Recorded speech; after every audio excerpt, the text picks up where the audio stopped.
Hello, Saints. God bless you. Hope everybody is doing well today. Just having this thought, where in attempts to make the gospel less offensive, we made sin more palatable. And what do I mean by that?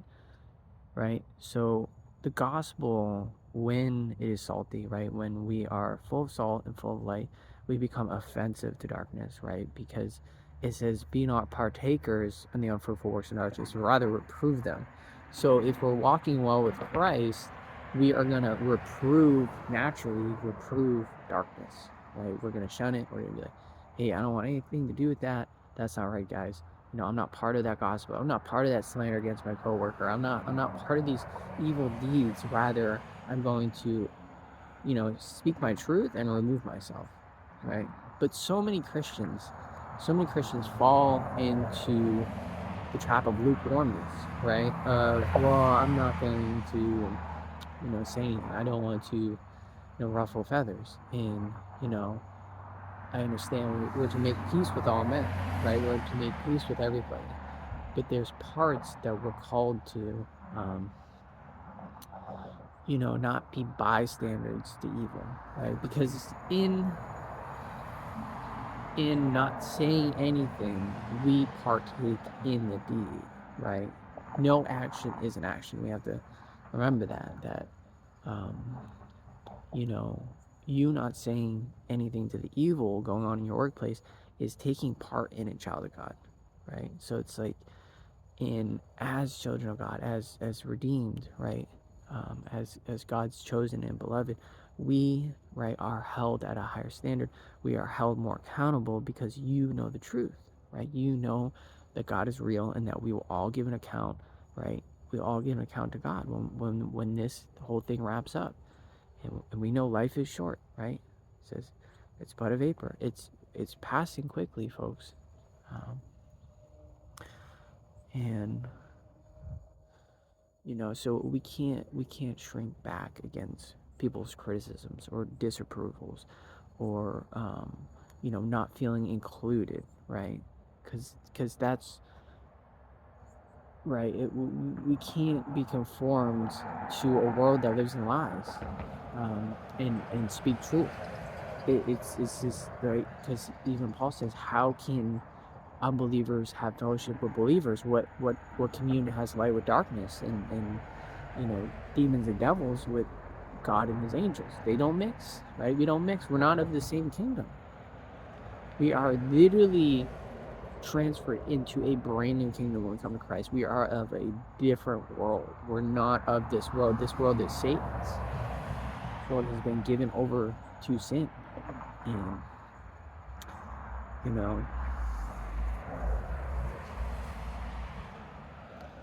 because I see a lot of modern day preachers, right? And I understand people are trying to get people into churches, right? And that's good. But we have to keep the saltiness of the gospel. We have to keep our lights burning bright, and that comes with holiness. I think that's what the Lord has been placing on my heart, is holiness needs to be demanded in the churches. That if we're not walking in purity and holiness, we need to start correcting others and saying, guys, we have to be walking in holiness. It says, without such none will see God. If we are not holy, we will not know the Lord. The Lord is holy. He will not reveal himself to a temple that has not been cleaned, that has not been purged, right? And part of it, and we know as the saints, right, that we have to purge ourselves, right? We have to sanctify ourselves through prayer, through fasting, through reading his word, to know the Lord, to know him, right? Because if we're walking just in our natural state, we will never know God. We have to be led of the Spirit, right? Led of the Spirit. The Spirit is the one that leads us in the truth. And, and so much of the time, because when we look at the gospel and,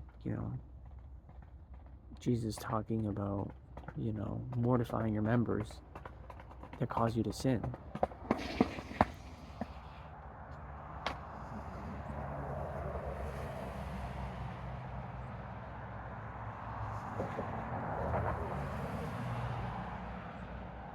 And I will just try.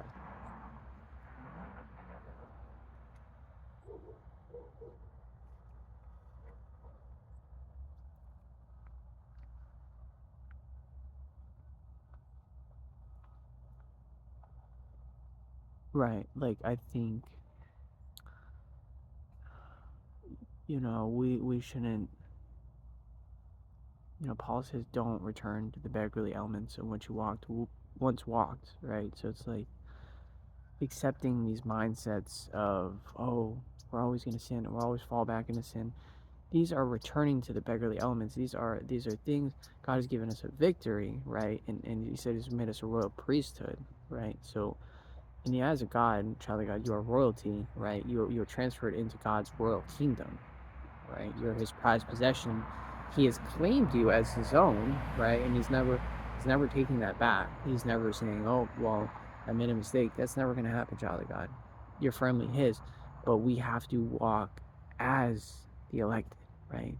And so that's like through our conduct and through our actions and behaviors, right? You know, we're showing the world who we are, who we belong to, right?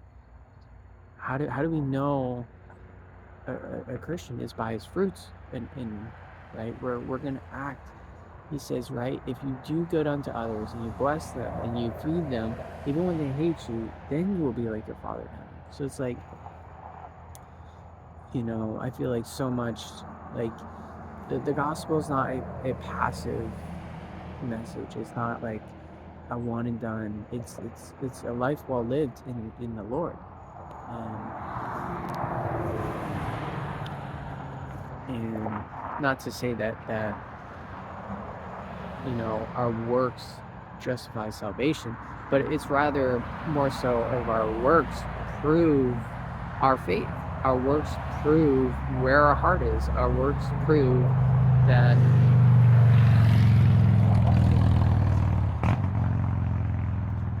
we serve God, right? That we are laying our lives down as a living sacrifice unto the Lord.